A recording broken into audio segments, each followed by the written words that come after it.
வணக்கம். நீங்களும் உங்கள் அன்பு குடும்பமும் வாழ்க வளமுடன். நல்லதை நினைப்போம், நல்லதை பேசுவோம், நல்லதை செய்வோம், நல்லது தானாக வரும்.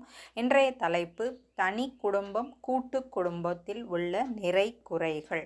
குடும்பம் அப்படின்னாலே குடு கூட்டல் இன்பம். குடும்பம் வாழ்க்கை கலையை கற்கும் கலாசாலை. நம்ம குடும்பத்தில் உள்ள உறுப்பினர்கள்லாம் பார்த்தீங்கன்னா ஒரு பல்கலைக்கழகம் போல் நிறைய விஷயங்களை அவங்கக்கிட்டேருந்து நாம் கற்றுக்கலாம். குடும்பத்தில் ஒரு வேளையாவது நாம் என்ன பண்ணணும், சேர்ந்து சாப்பிடணும். வாரத்திற்கு ஒரு முறை எங்கேயாவது வெளியே போயிட்டு வரோம். அதே போல் வருடங்களுக்கு ஒரு முறை எங்கேயாவது நம்ம வெளியிடங்களுக்கு போய் மனம் விட்டு ஒருவருக்கொருவர் பேசி அன்பை பகிர்ந்து கொள்ளும் பொழுது அந்த குடும்பத்தில் அன்பு குறையாது, பிணக்கு குறையும். கூட்டு குடும்பம் அப்படின்னு எடுத்துக்கிட்டோம் அப்படின்னா அதில் பார்த்திங்கன்னா நபர்கள் 10லேருந்து 20 பேர் வரைக்கும் இருந்தாங்க. ஆனால் இன்றைக்கி நமக்கு தனி குடும்பங்களில் ஒரு 4லேருந்து 5 நபர்கள் அதையே நாங்கள் ஒன்றாக இருக்கின்றோம் என்று பெருமையாக கூறுகின்றார்கள். இந்த கூட்டு குடும்பத்தில் பொருளாதாரத்தை தேடி ஓடும் ஓட்டத்தில் அனைவரும் செல்ல வேண்டிய அவசியமில்லை. ஆனால் தனி குடும்பத்தில் 2 பேருமே வேலைக்கு போகும் பொழுது அந்த குழந்தைகள் பெருமளவு அன்பிற்காக ஏங்குகின்றார்கள். தரமான ஊட்டச்சத்துள்ள உணவு குறைகின்றது. அதனால் அவங்களுக்கு நிறைய குறைபாடுகள் வருகின்றது. கூட்டு குடும்பம் அப்படிங்கிறதுல ஒவ்வொரு நாளுமே அவங்க என்ன பண்ணுவாங்க, உட்காந்து பேசி அவர்களுடைய நாட்களை கொண்டு போவாங்க. ஆனால் நம்ம தனி குடித்தனமாக இருக்கிறப்போ என்னைக்காவது ஒரு நாள் தான் நம்ம குடும்பங்கள் மொத்தத்தையும் வருடத்திற்கோ 6 மாதம் 4 மாதத்துக்கு ஒருக்கா தான் நம்ம அந்த சந்தோஷத்தை பகிர்ந்து கொள்ளுகின்றோம்.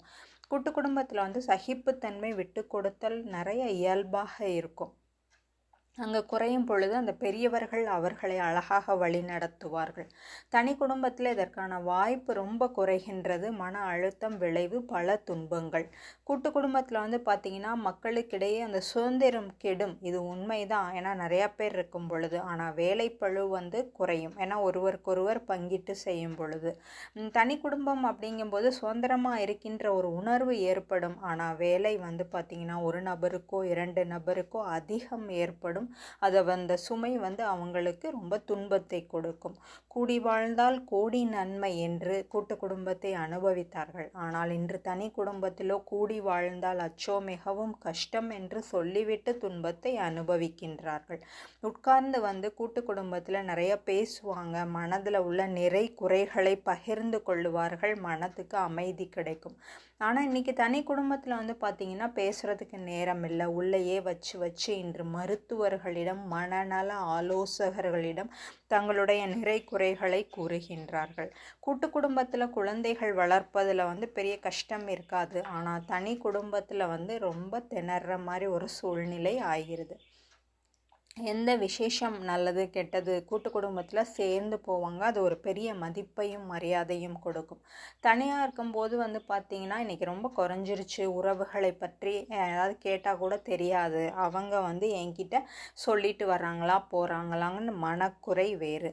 முன்னோர்கள் நம்ம கூட்டு குடும்பத்தில் முன்னோர்கள் பழக்க வழக்கங்கள், பெரியவர்கள் உறவு முறைகளை எப்படி கூப்பிடுவது, எப்படி நடத்துவது, உடைகளை எப்படி கண்ணியமாக அணிந்து கொள்வது, எப்படி எந்த இடத்தில் பேசுவது எல்லாம் சொல்லி கொடுத்தார்கள். தனி குடும்பத்தில் எதுவுமே தெரியல. உறவும் தெரியலை, எப்படி கூப்பிடுறது தெரியல, சடங்கு தெரியலை, சமையல் தெரியலை. இப்படி எல்லாவற்றிற்கும் நோ அப்படிங்கிற மாதிரி ஆயிடுச்சு. தனி குடும்பத்தில் இத்தனை குறைகள் இருந்தாலும் நாம் நினைத்தால் குறையை நிறையாக மாற்றிக்கொள்ளலாம். மனம் இருந்தால் மார்க்கம் உண்டு. எல்லா விஷயங்களையும் தெரிந்து கொள்வதற்கு இன்னைக்கு வசதி வாய்ப்பு வந்துவிட்டது. அதை திறம்பட கற்றுக்கொண்டு எந்த வேலை செய்தாலும் சிவ யோகமாக, அன்பாக, கருணையாக, கடமை உணர்வோடு விரும்பியும் செய்யும் போது மேலே சொன்ன சின்ன சின்ன குறைகளை நாம் சரி செய்து கொள்ளலாம் தனி குடும்பத்தில். இன்று கூட்டு குடும்பத்தில் ரொம்ப குறைஞ்சே போச்சு. 1 2 எங்கேயாவது கண்ணில் படுது. ஸோ நிறைய விஷயங்கள் நம்ம தனி குடும்பத்தில் இருக்கிறதுனால கற்றுக்கொள்வோம். பெரியவர்களிடம் கேட்டு தெரிந்து கொள்வோம். அப்போது அந்த காலத்தில் நிறைய சடங்கு சம்பிரதாயங்கள் வந்தாங்க. அந்த காலத்திற்கு ஏற்ற மாதிரி வடிவமைத்திருந்தார்கள். இன்று நம் சூழலுக்கு தகுந்தவாறு அதை நாம் மாற்றிக்கொள்ளலாம். தவறு கிடையாது. எந்த ஒரு செயல் நல்ல எண்ணத்தோடும் கடமை உணர்வோடும் ஒழுக்கம் தவறாமலும் நாம் செய்தோமே ஆனால் தனி குடும்பத்திலும் கூட்டு குடும்பத்தில் கிடைந்த அதே மகிழ்ச்சியும் நிறைவும் நிச்சயமாக கிடைக்கும். முயற்சி செய்வோம், மகிழ்ச்சியாக வாழ்வோம். நன்றி. வாழ்க வளமுடன். ஒவ்வொரு நாளும் இரவு படுக்கும் பொழுதும் நேர்மறையான எண்ணங்களோடு உறக்கத்திற்கு செல்வோம். ஆழ்ந்த உறக்கம் கிட்டும். வாழ்க வளமுடன். வாழ்க வளமுடன்.